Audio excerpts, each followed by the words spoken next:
This is the Sony A7 III, and in today's video we'll be talking about the pros and cons and see if it's worth buying in 2022.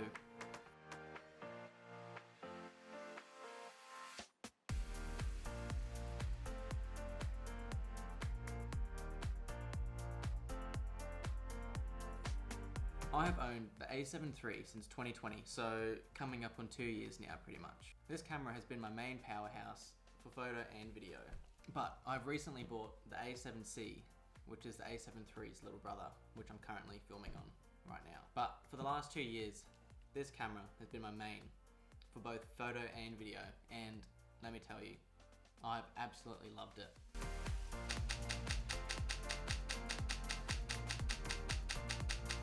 And in today's video, we're going to talk about the pros and cons of why this camera is worth it in 2022.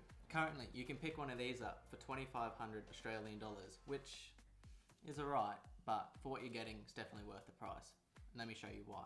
Now, let's talk about the pros of the A7 III. The 24 megapixel full frame BSI sensor is incredible. There's a heap of detail and enough to crop in a little bit if you wanted to.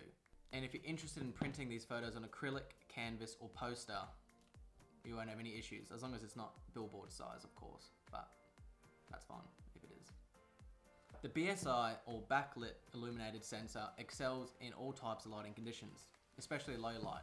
Now, the ISO range on this A7 III can go anywhere between 100 to 51,200, which is plenty, I think.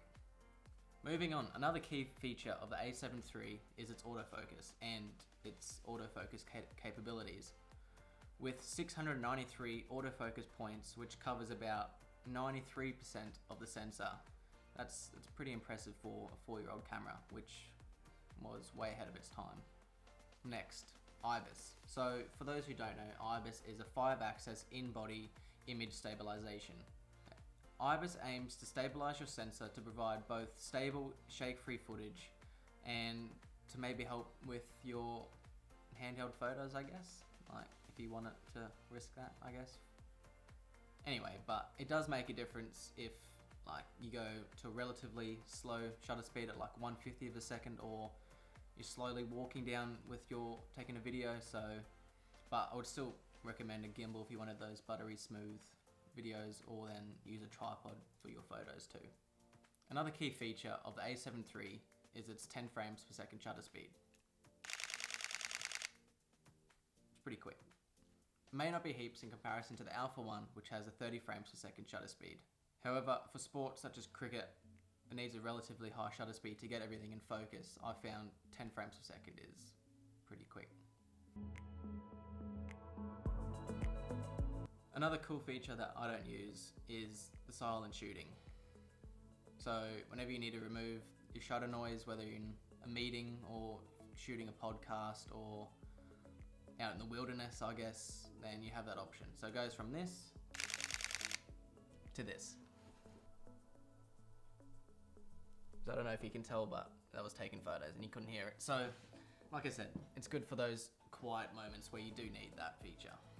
Now, the battery in the Sony A7 III has seen a massive upgrade from the previous generation. Using the new Sony NP-FZ100 battery, which is hard to pronounce, looks like this. It's awesome, like, I love it. I haven't had any issues with shoots or running around all day taking videos. Haven't had any issues with it. I do have 2 batteries, I think. One for this one, and then a spare one, so 3 batteries in total. And like I said, haven't run any issues. Research, it's rated 650 photos per charge, but I've found that I've got a fair few more than 650 photos for the day. But yeah, no issues with it, love it. Now, the dual card S slots. It's awesome, but there's a weird thing with the Sony A7 III. So here they are. So what you gotta do is just, and you got access to two slots. Now, slot 2 is slower than slot 1 for some reason.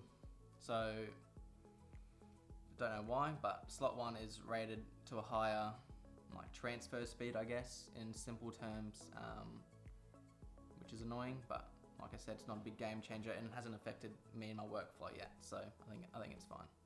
Now, another cool feature, the programmable buttons. So you'll see on the camera, C1, C2, it's probably upside down, but that's alright. Now, this just allows for customizable buttons, just to help you be more efficient on the field, I guess, and hopefully not miss that shot, is the whole point of it. The programmable buttons on the Sony A7iii it's a cool feature. I use it constantly. Every time I shoot, I use the buttons, I guess. There's 4 of them on the camera, so there's 2 at the top, 1 on the back, and then 1 and your delete button there, which is around there. So you can use them for a whole heap of things. I'll go through all the specs a bit later, but I love it. I use it all the time. Another awesome feature. Now, onto the cons.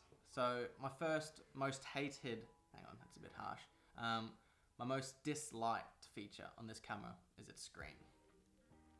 So, as most modern cameras these days, as my new Sony A7C does, it's got a flippy screen. And yeah,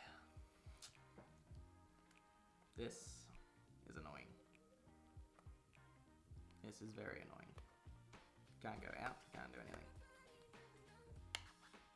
So if you're shooting a lot of vertical content, which is a lot of content these days is Instagram, TikTok, you need a flippy screen to help you out. Like the last 2 years, there hasn't been a big game changer until I got the A7C, which has I hate using this camera now because it doesn't have a flippy screen.